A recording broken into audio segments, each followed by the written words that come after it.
Welcome. In front of me is a Redmi A7 Pro, and today I'll show you how you can format your SD card.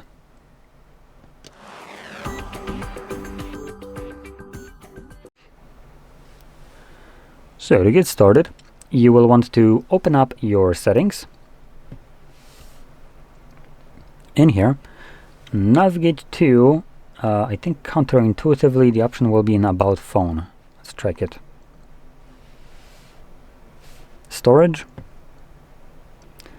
and yep, I was correct.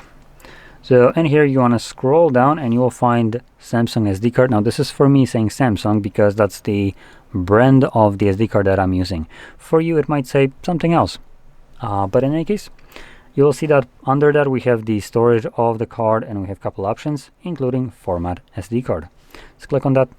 It gives you a quick message. Formatting will erase existing content on the SD card. To avoid losing content, back it up to another SD card or device.